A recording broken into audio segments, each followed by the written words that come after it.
Grande Esportes, seu esporte preferido, aqui na Grande FM.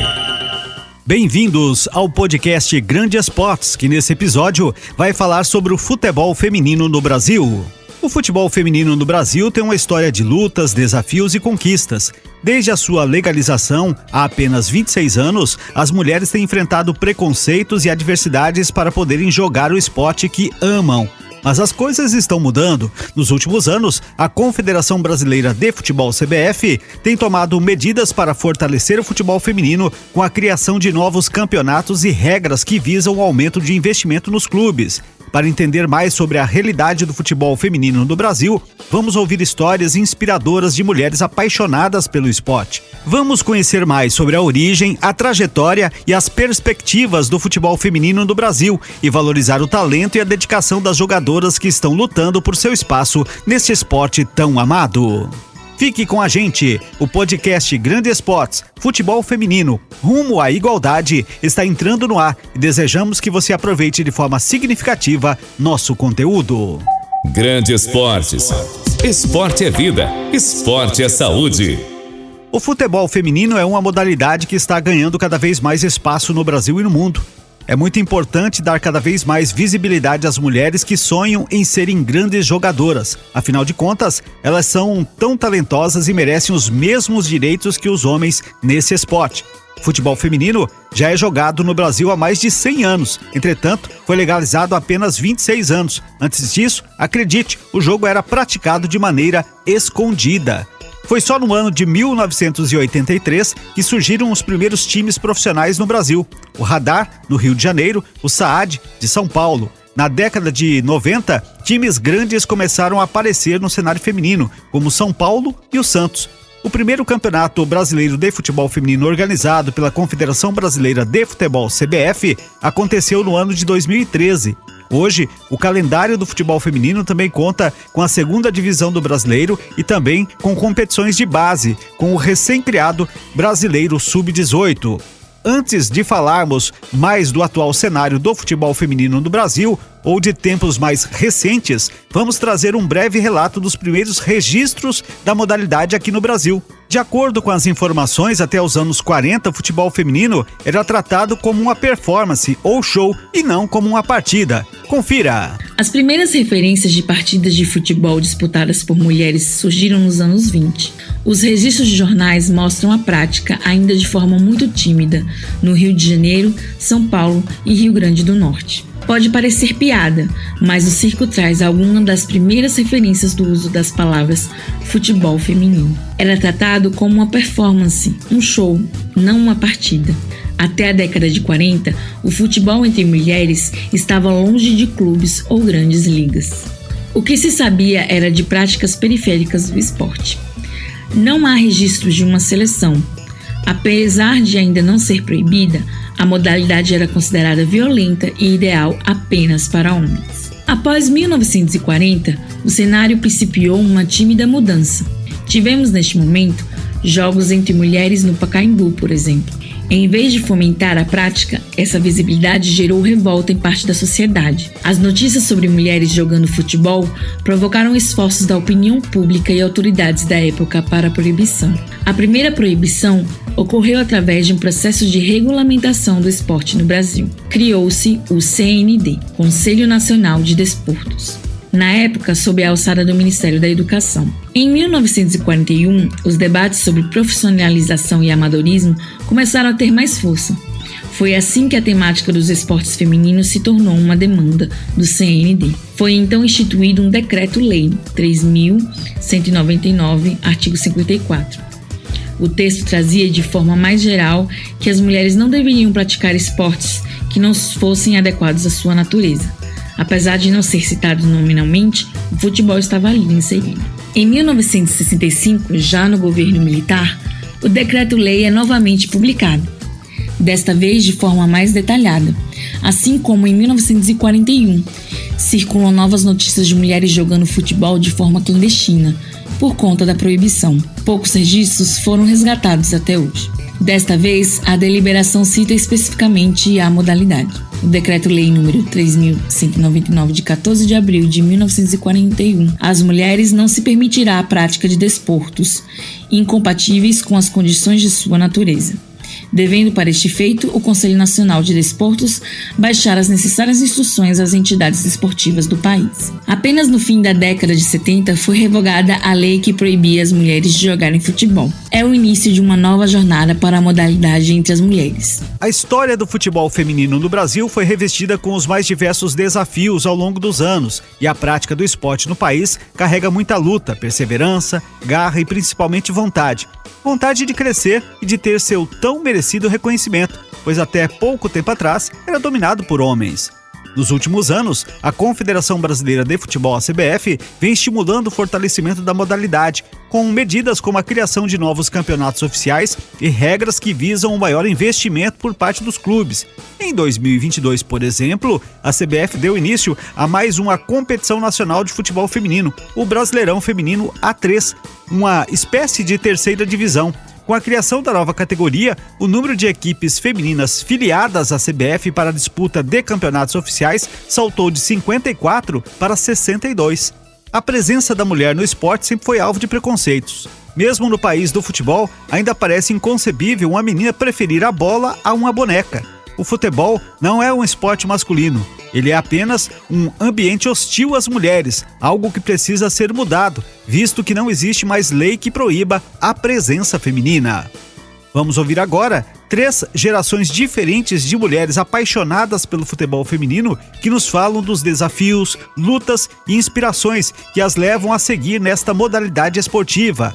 Vamos ouvir a Patrícia Guzmão, treinadora da equipe do Grêmio. Vamos ouvir também a Luísa Farinon, meio-campista gremista, e Stephanie Calisto, atleta sub-11 do UJR Frivale, que tem no futebol feminino o principal objetivo de vida. Estou dentro do futebol feminino aí uns 20 anos já.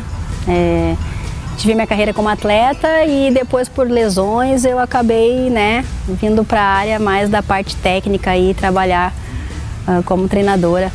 Mas as dificuldades é que a gente não tinha com quem jogar, Naquela época, um pouco mais atrás ali, era sempre com os meninos, e agora eu vejo que isso mudou um pouco, A gente já vê meninas jogando futebol na escola, muito jovens ainda, Já com treinadores, passando algumas orientações, o que a gente vê que é bem importante, Ter esse acompanhamento, que a gente fala que o futebol feminino não teve base, Acho que o que mais envolve o futebol feminino é o preconceito, Principalmente da família. E eu nunca tive isso, eu sempre fui muito bem apoiada pelos meus pais, primos, tios.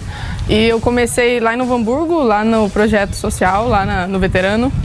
Lá jogava com os guris, até alguns anos atrás ainda tem um time feminino, ainda algumas gurias seguem o mesmo caminho que eu trilhei. Quando eu entrei, daí já comecei com os meninos, daí agora eu estou acostumada, com a base agora.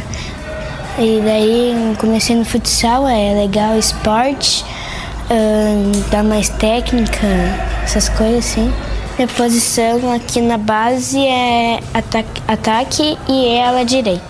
Essa nova geração aí com certeza já tem um pouco mais, a gente vê os campeonatos aí, a própria CBF fazendo campeonato brasileiro de base, então eu acho que daqui a um tempo assim a nossa seleção vai estar muito melhor servida e por causa disso junto com os clubes que vêm evoluindo muito na estrutura, auxiliando bastante com a obrigação agora da Conmebol. Quando tem competição, tem mais jogadoras, as equipes conseguem se estruturar melhor e aí acho que tudo flui um pouco mais fácil. Antigamente a gente jogava, com 15 anos já jogava no meio das meninas com 30, 40, que era aquela geração ali de Pretinha, Kátia Silene, aquela geração toda que a gente sabe que tinha muita qualidade, que são as meninas que estão até aparecendo, estão resgatando, que foi o início ali do nosso futebol, E essas meninas que estão vindo aí hoje tem tudo para ter, com essa estrutura toda que está sendo oferecida, conseguirem desenvolver muito mais, A gente já vê uma geração aí de 11, 12 anos, que as meninas jogam muita bola.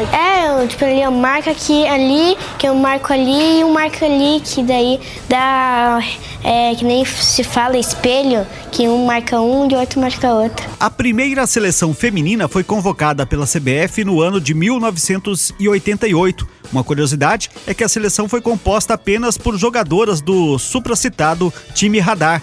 O clube cedeu 16 atletas e elas conseguiram vencer a competição que foram disputar, a Women's Cup of Spain, realizada na Espanha. Aliás, esse foi o primeiro título internacional conquistado pela nossa seleção. A Copa do Mundo de 1991 foi a primeira que alcançou níveis globais e a seleção brasileira participou. Foi realizada na China e o Brasil ficou com a 9ª colocação. Quem acabou levando o caneco foram as norte-americanas. Em 1996, a modalidade foi incluída nas Olimpíadas que aconteceu em Atlanta, nos Estados Unidos. A nossa seleção ficou com a 4ª colocação.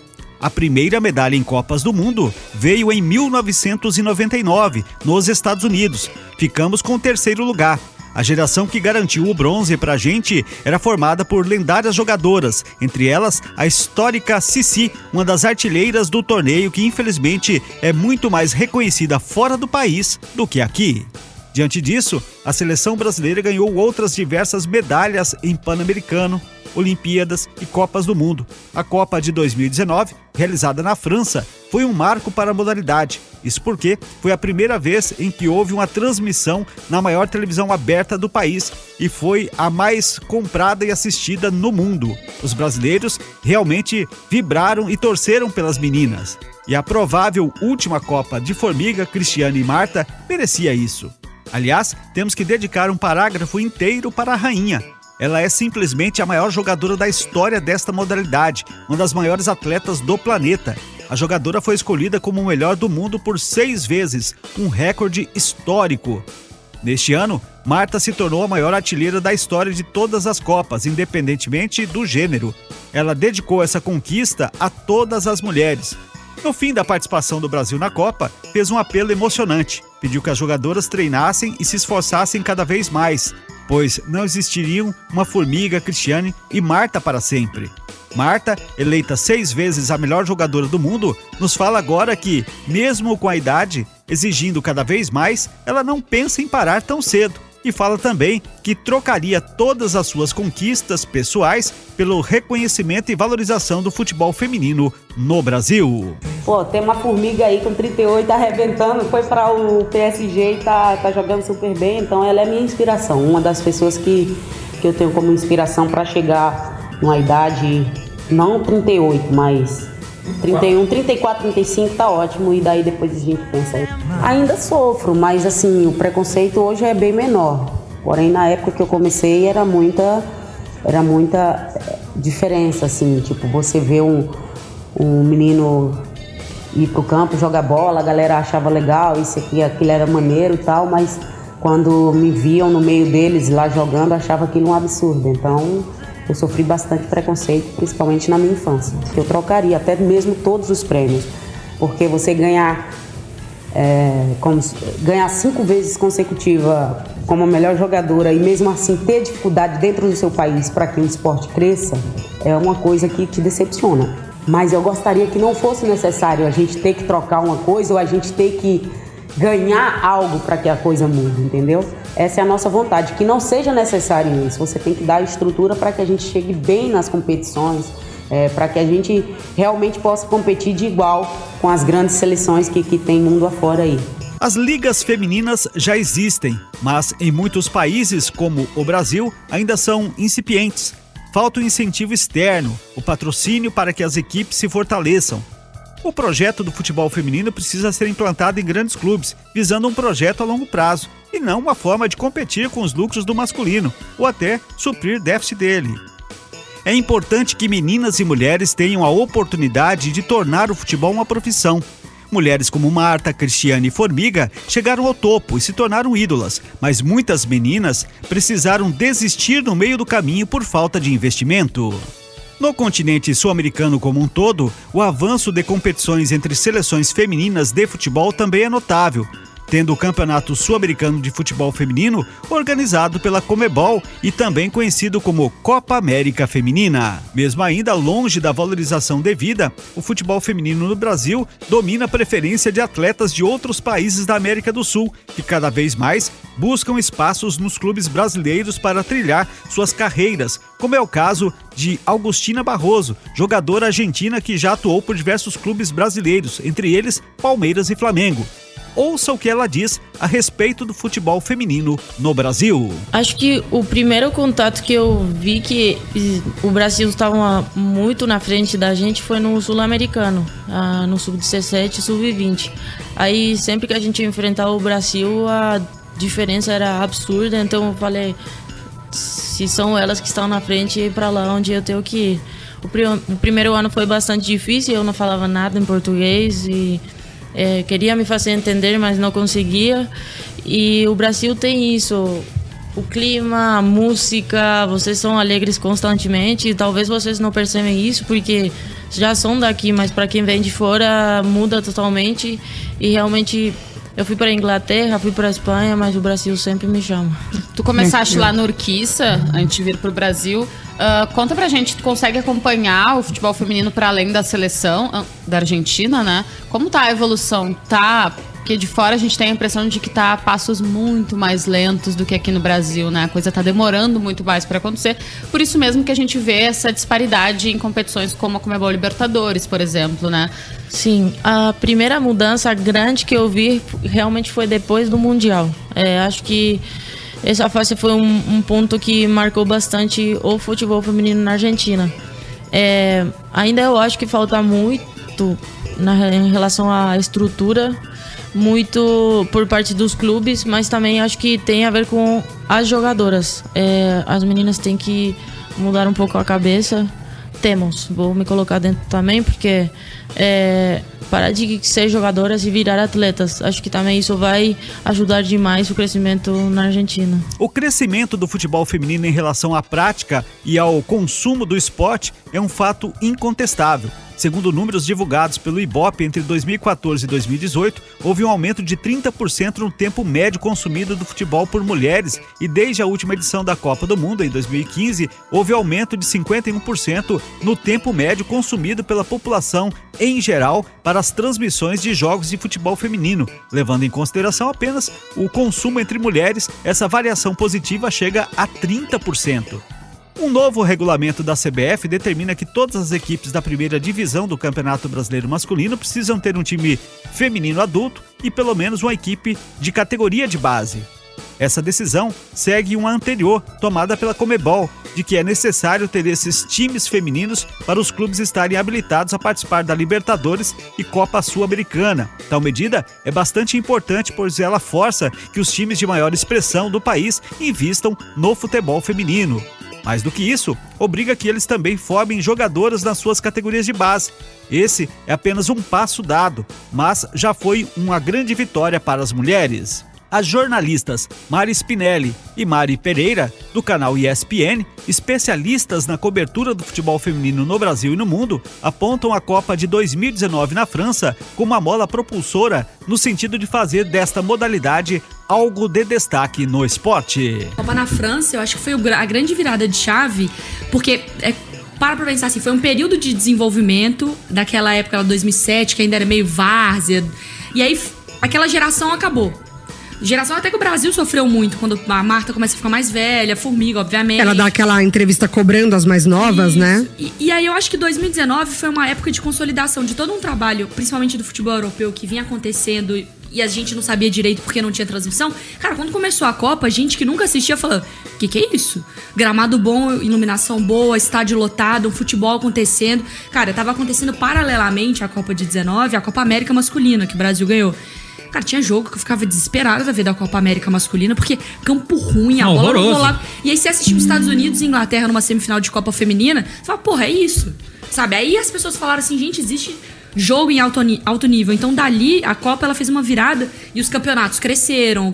A primeira Iberdrola, que é o campeonato espanhol, o Women's Super League, que é o campeonato inglês. Todos esses campeonatos A partir da Copa de 19 foram, sabe, se consolidando Arsenal, Chelsea, Bayern, Roma, Inter. Todo mundo foi criando o seu time e falou, porra, tem um mercado maneiro acontecendo aqui. A Copa já deu um baita de um lucro. E aí, o Campeonato Brasileiro, feminino, acho que teve a Copa foi um empurrão, sabe, de patrocínio, que a partir de agora tá fluindo mais naturalmente, assim. Eu acho que o marco de 2019, ele é muito também como o produto futebol feminino passou a ser visto. Que passou a ser visto como um produto.